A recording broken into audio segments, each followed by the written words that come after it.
Hi everyone, I'm Bella and welcome to my channel.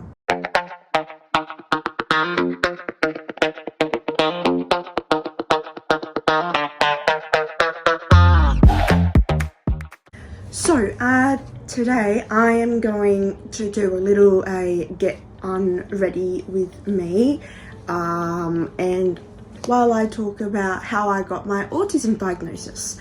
So here we go. So I'll start from the start. When I was born, I did not have a few issues growing up, but I did have some issues with sleeping in a cot. I had trouble going to sleep. I would cry all the time. There were certain foods that I wouldn't eat. Now, I used to like tomatoes a lot. Now I can't stand them. They're too slimy. There's like little seeds in them that I can't eat anymore.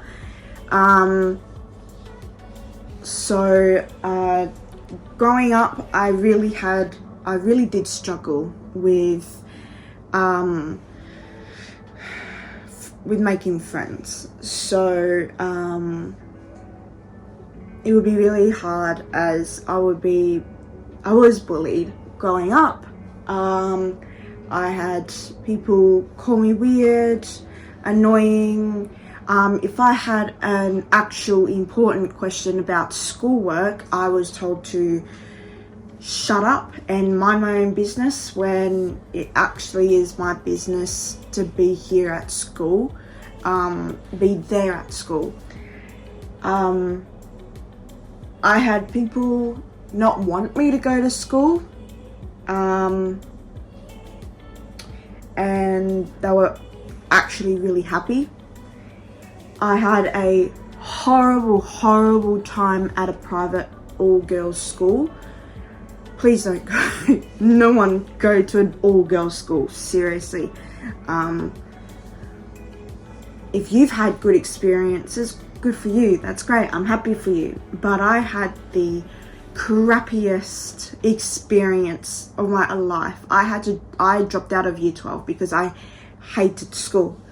Being in a all-girls school was actually really hard. You'd have one day girls night be nice to you and tell you, you're so pretty, but you're this, you're that, you're not bullied, blah blah blah, we like you. And then the next day it would be like, you're annoying, shut up, nobody wants you here. So I would be like, okay, that's very confusing for a 13-year-old girl. And then I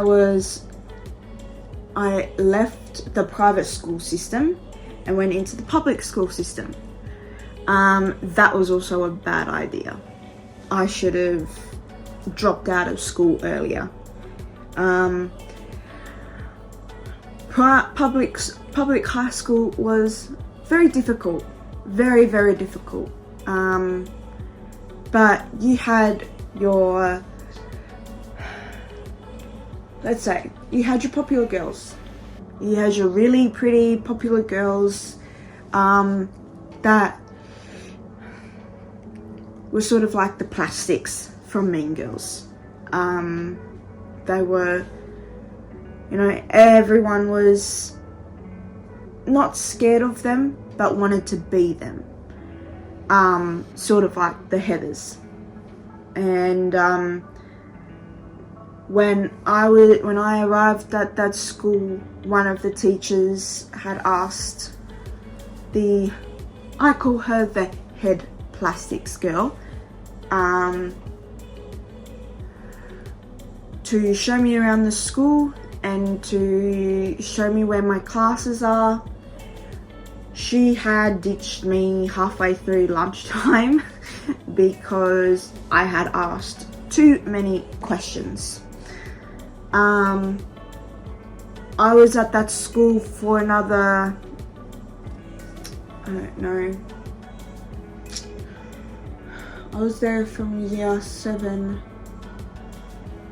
to year 11. So I was there for 4 years. And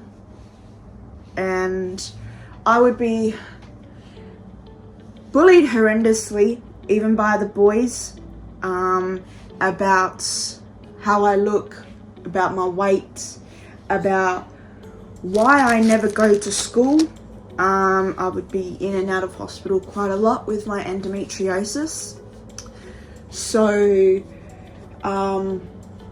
know, I was happy, you know, the only times I was happy was on a hospital bed and doing my schoolwork that way, and just have the,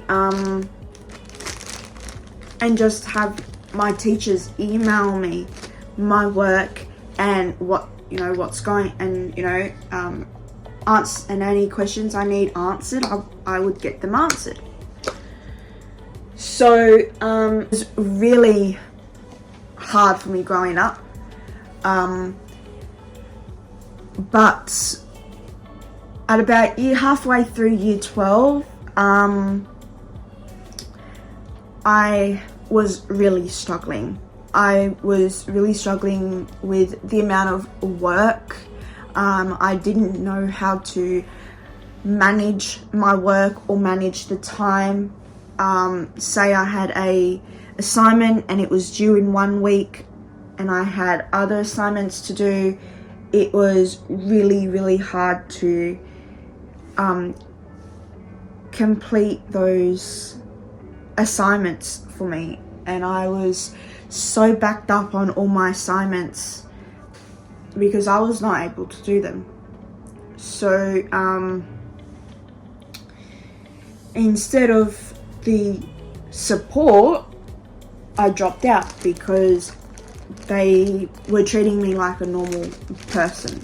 But this was before, this was, I think, 2-3 months before I got diagnosed with autism. So I just need to check which one, the cleanser first. Fast forward, we get to the appointment of my autism diagnosis. It's a huge one, I think it's 1 to 3 hour interview. And she had asked me, my mum came with me just for some moral support and to answer any questions that I wouldn't have been able to answer. And there was quite a lot of things that my mum was able to answer. So like anything that to do with my childhood that I wouldn't have remembered. Like, this one is quite a funny story.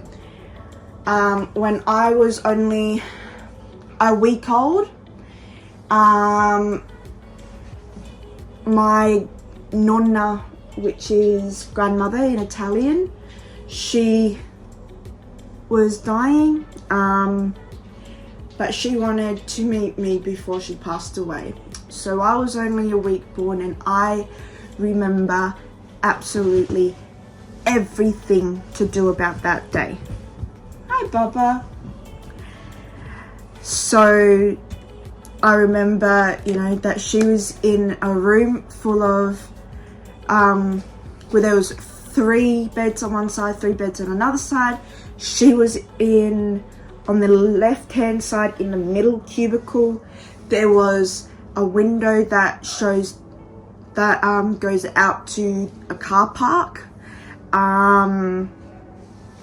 And I remember her holding me. My parents told me I was asleep. Newborns sleep until they're like a year old. But I 100% remember everything. I remember seeing my nonna. I remember absolutely everything. There was also a time where I hated sleeping in a cot. I would have to sleep in my parents' bed up until I was 1 or 2 years of age. I then had to, my parents got me a single bed, even though they were told not to, and then I was able to sleep like a baby in the, in a normal single bed. And I remember it was a beautiful butterfly bed to match my bedroom that was full of butterflies. I miss that room so much. And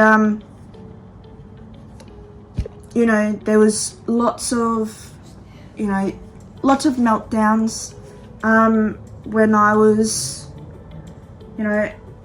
really young. I was born and lived in Melbourne from newborn to age 4.5, 5 years old. And so I had,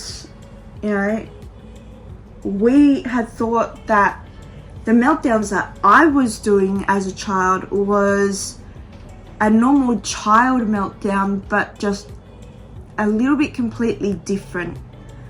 Because I would make a whole mess of my bedroom. Like, I would take all the sheets off of my bed and throw them around. I would throw all my teddy bears around. I would scream and cry.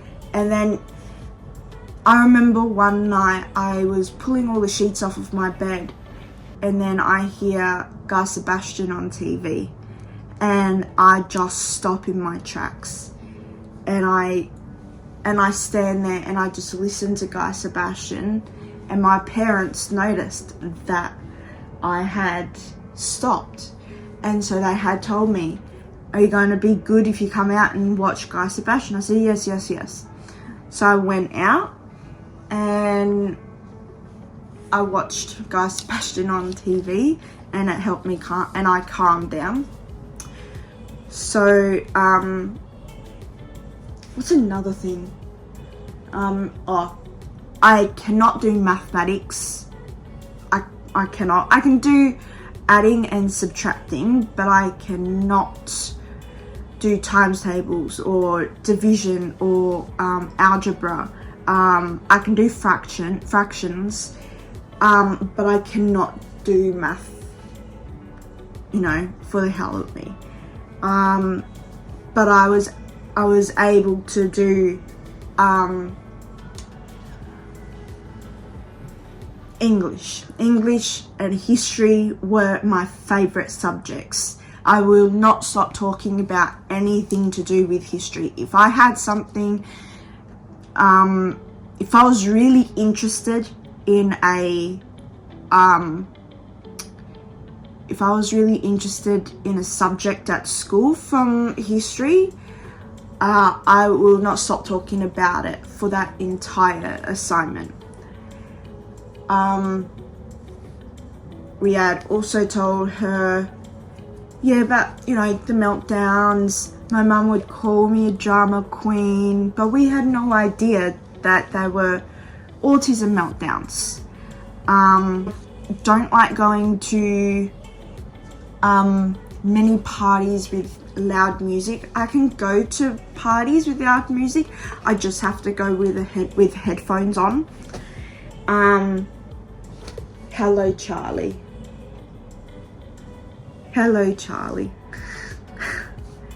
I just have to go with headphones on. I never got to do what friends would do, like go out to the movies, do sleepovers. I've never had a sleepover before. Go to a birthday party. I would invite people to a birthday party, and only half of the list would RSVP. If not, maybe quarter of the list would show up.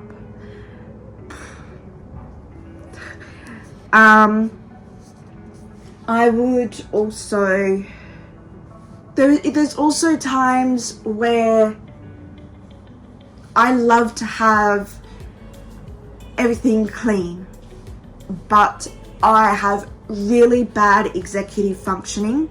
So executive functioning is having, being able to clean, having the motivation to clean, and having the motivation to, having the motivation to do chores. And so with me, I have none of that. Well, I've got some of it, and I'm trying to learn myself.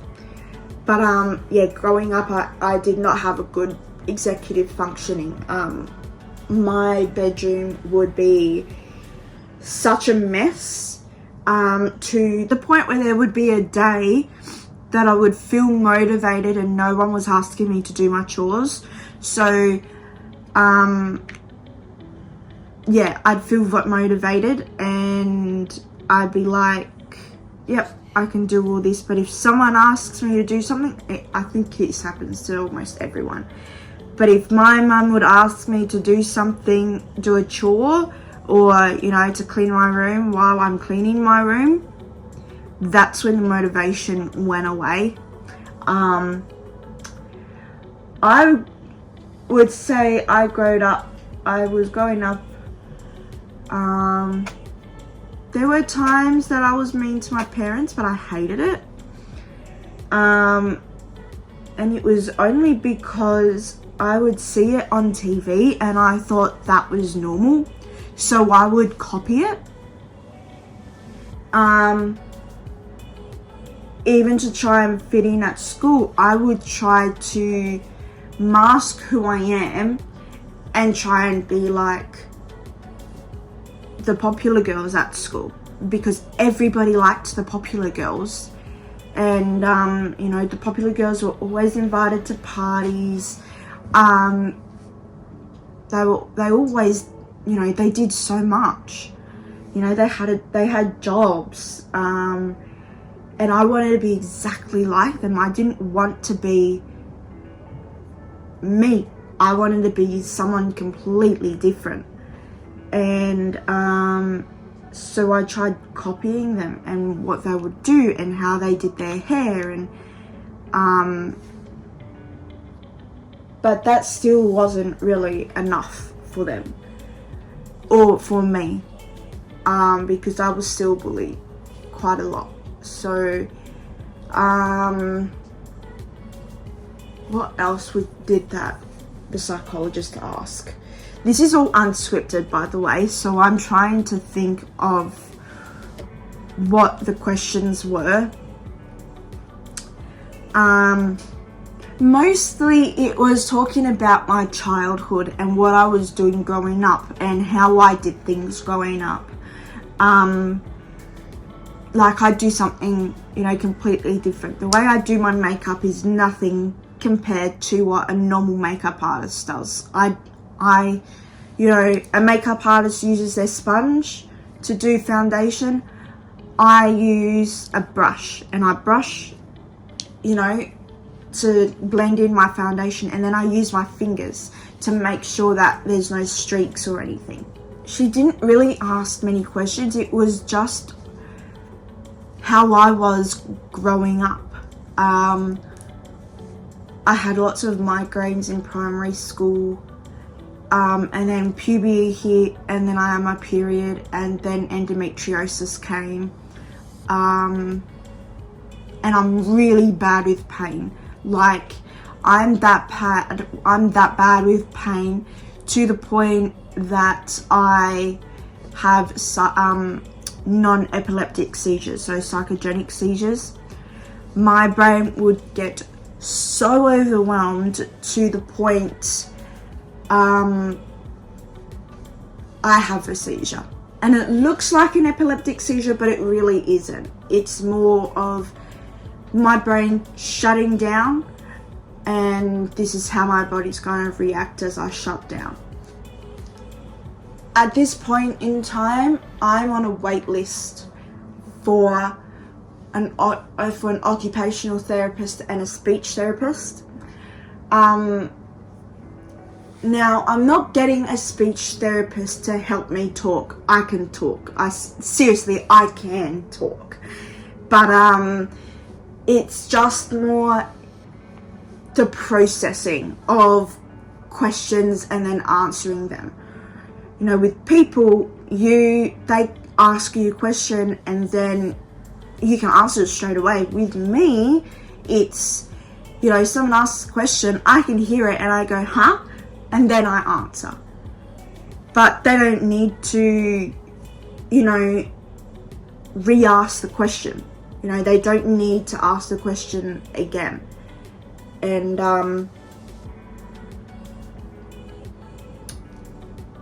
yeah, it's a speech therapist is just to help me process questions a little bit faster, even when it's like the hard questions. You know, the hard life questions, even when it's something like that. That's how I was really diagnosed with autism. But the reason why I wanted to get my diagnosis was Chloe Hayden. She had done a video about autism and what the signs are with autism. And I had watched it, and it had showed so many things that I go through, like, you know, the meltdowns, the not really going out much because it's too loud. And that's when I showed my mum. I said, look, Mum, this sounds a whole lot like me, right? And so she had, you know, took one look at that video. Usually when it comes to YouTube videos and my mum and I watch it, she usually, so say like paranormal videos, she would be on her iPad and playing some games while she watches the paranormal investigations. But when we were watching the Chloe Hayden video and it was talking about the autism and what the signs and symptoms are, my mum had her eyes glued to that screen the entire time. And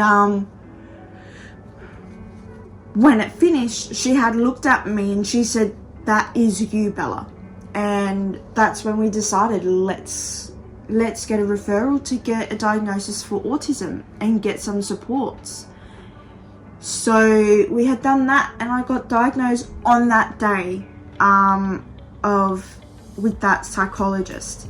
It took a few weeks for my report to come through, but on that day, the psychologist was like, "Yeah, you're definitely autistic. There's no doubt that you're autistic." We were just so relieved that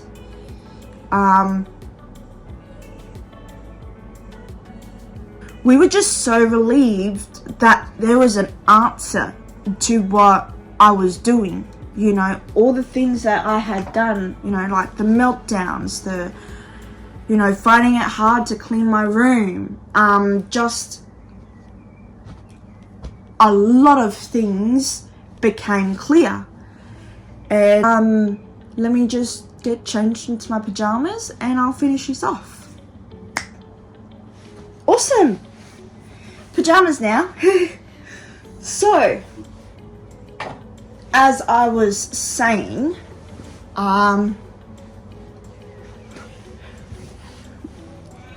if you ever feel like you might be autistic, always check out Chloe Hayden. She is amazing. She is really, really amazing to explain about autism, more than I ever will.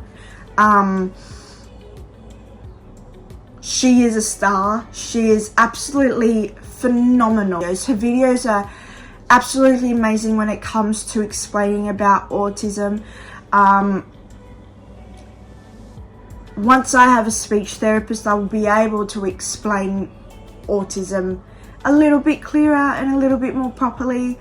But right now I am looking for somewhere. I'm on a wait list at the moment.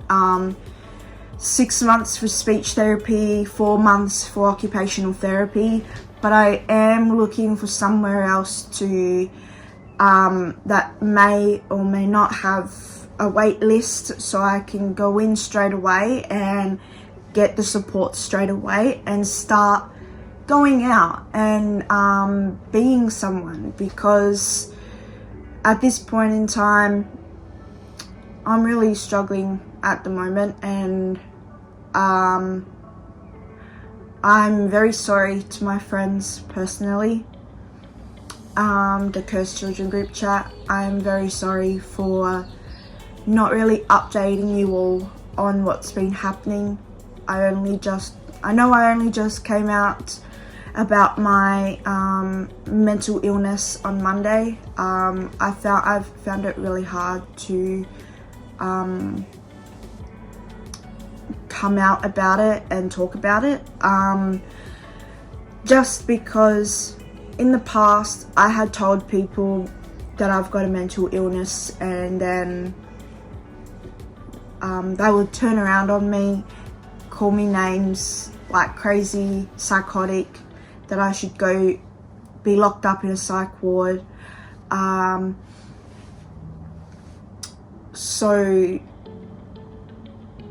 And not telling you guys was nothing against you. It was just more fear that it might happen again. But the overflow of love and support actually really made me cry that Monday. And I literally felt like I belonged, and that I actually do have friends that actually care about me, and I feel like that I have not regretted moving to Melbourne.